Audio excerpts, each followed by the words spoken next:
Hello, welcome to Loremaster's Lair. I'm your Loremaster, and I'm here for the second week of Loremaster's Library. Yes, that is the name I went with. Too late to change it now. Today, we are here to talk about the common races / ancestries of Golarion / tabletop in general. Well, the inner sea region of Golarion, as I have mentioned before, other continents have different races / ancestries, more common than others, as reflected in both the Book of Inner Sea Races and our first regional book, The Wrong Expanse. Saying that, I should also mention the book on Absalom should actually be shipping around this week, but the city at its head of the world will have to wait till another time since I am devoting my month to this. Anyway, let's get started. Before looking at the different races, we must answer question 0 first. Where did the idea of the varied fantasy races as a whole come from? The answer, to no one's surprise, is Tolkien. John Ronald Reuel Tolkien is the person who is responsible for building the Western fantasy setting. His borrowing of concepts from mostly Germanic but across all of European folklore created new versions of old myths for his Lord of the Rings series and the related books that even more people haven't read than his regular books, which in turn became their mainstay portrayal for these creatures in fantasy settings. Now, within the series, there are races known as the Free People, listed as humans, elves, dwarves, ents, and hobbits. Of course, when Dungeons & Dragons took the show to the tabletop, they made some adjustments, but they can be covered individually. So first up is humans, or not, because humans are not based on mythological creatures. So trying to do a background here is, it's not going to work. At least today, anyway. Likewise, though half-elves and half-orcs have become staples in the industry and are common races / of very versatile heritage depending on the edition / game, their story mostly starts on tabletop, so they would not be joining us this week either. Which means we are looking at elves, dwarves, gnomes, halflings, and goblins in that order.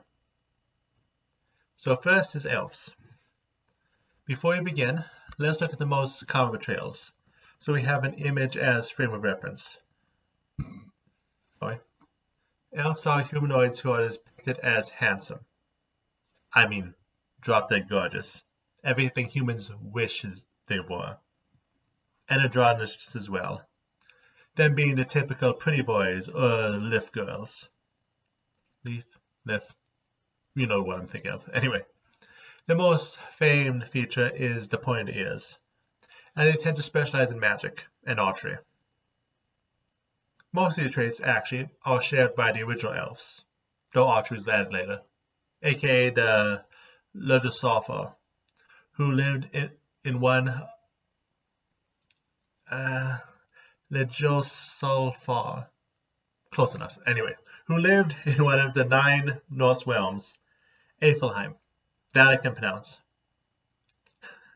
They did not step into mythology as often as their dwarven counterparts, but they had a whole world to themselves, which is nice.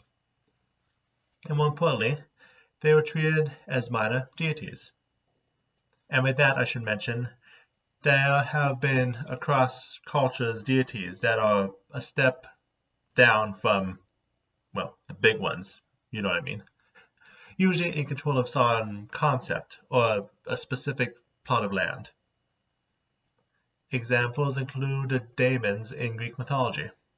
Side note, Pathfinder borrowed the name for something completely different. I need to make a fiend video someday, but not today. Another example is the majority of the kami in Shinto mythology, them being local shrine deities instead of big deities. And even in Christian mythology, there are stories of neutral spirits as a balance between the alternatives of demons and angels. And for the Norse, the same seems to hold true for the original elves. Also, it should be known that these original elves did have a few things different from what we know them as now. For example, they had the ability to pass through walls, and they had light facial hair, which light facial hair is as good as infamous to a Norse warrior, so. From there, we have the legends spreading to the Germanic tribes. Here, elves split into two groups, the Fae like Elben and the succubus like Elpe. It is not surprising that, when the tale spread to England, they were synchronized with Fae. An example of this synchronization can be shown in the Germanic king of the elves, Albric, becoming the famed fairy king Oberon. Here we have something interesting. How important elves became. In my research, I was interested to find that there was a widespread belief of elves across Europe. A pervasive belief of invisible spirits who had many effects on people's lives, most commonly as a cause of illness, but in practice dozens of different effects because that's how local legends spread. And while belief in invisible spirits is nothing new, we are talking about a pervasive belief. The kind of belief that is so central to a civilization that people would defend it to the dying breath. Money and flags level of belief. This dropped off around the Victorian era, but just imagine how much an effect such beliefs had in building the current background of civilization. Either way, from almighty cornerstones in society, elves eventually became known as green-dressed creatures like we think of Santa's helpers. Until Tolkien, of course, went back to the original light elves for his inspirations. Next we have dwarves. Dwarves are also from Norse mythology, sorry. I'm slippery today, apparently. Norse mythology, where they are known for blacksmithing, black beards, pale skin, and living in caves. Oh, and let's not forget that they turn to stone in sunlight. That's right, they are the original gargoyles, or lawn gnomes. Well, actually, the first garden gnomes were actually originally based off of elves, but I will talk about that later because garden gnomes are a topic of themselves, unfortunately. Dwarves, in legend, were originally maggots on the skin of Ymir, the giant whose body the world was fashioned out of. I'm sure elves would get a joke out of that. Well, the joke's on them. In the old words, dwarfs were actually a subspecies of elf, them being the original dark elves. That's the name I'm going to butcher. The Svartalfar, who dwelled in the world of Svartalfheim. No hard world name this time. I'm sure that would have gotten a laugh out of the whole fellowship. Either way, it is here we first get one of dwarfs' most well-known characteristics. That they are short. Well, actually, no. What is actually said in the myth is that they are lesser in stature than the gods, which is usually interpreted as power or authority-wise. Of course, during the Middle Ages, they took this phrase and, well, middle-aged it. You know what I mean if you look at legends around that time. Unlike elves, we have some famous examples of dwarfs in the original myths, showing off dwarfs' most recognized skill of blacksmithing, or smithing in general, I guess this case would be. We have two big groups from one of these most famous myths. We have the sons of Ivaldi and the brothers Brock and Eitri.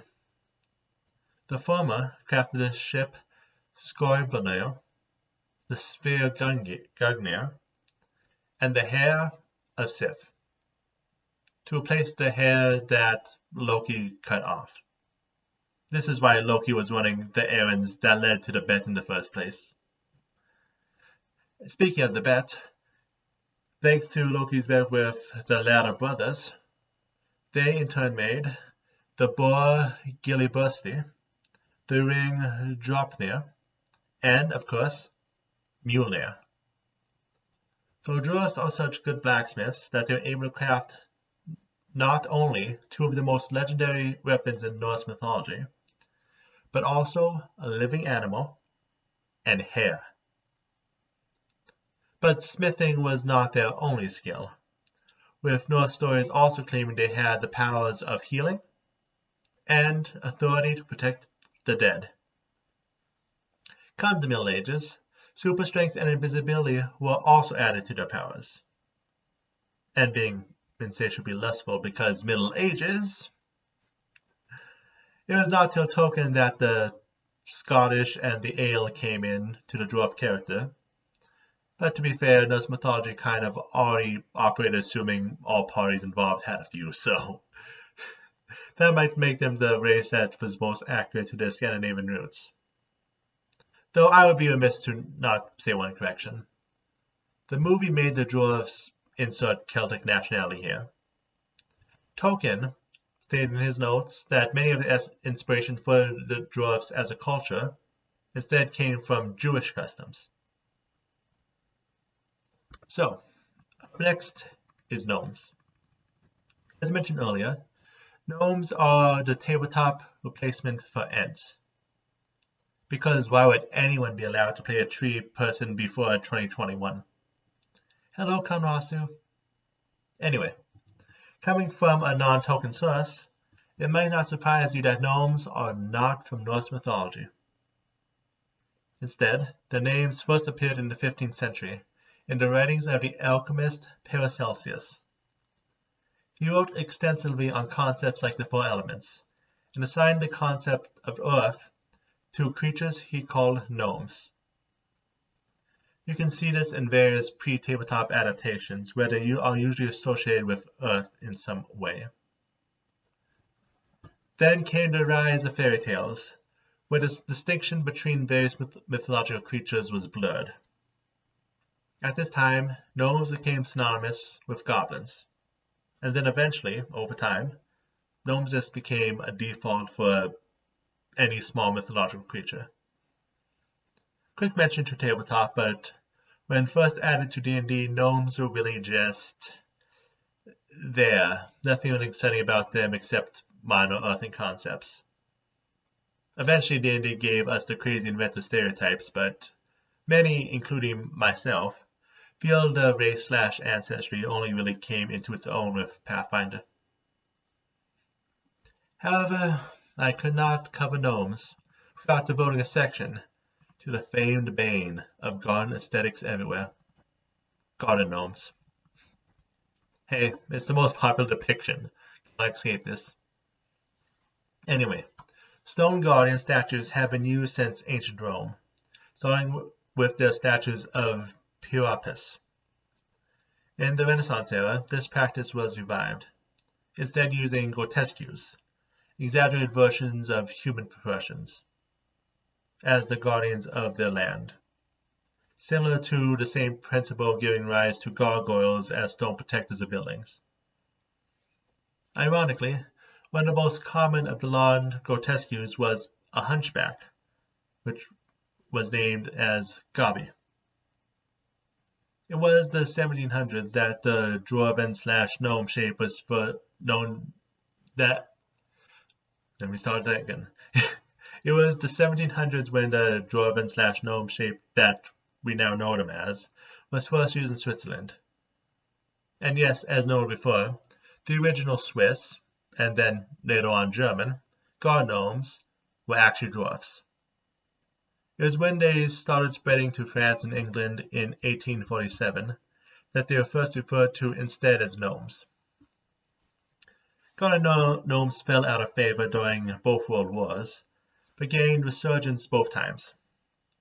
First in the 1930s with the release of Snow White and the Seven Gnomes. That was the title, right?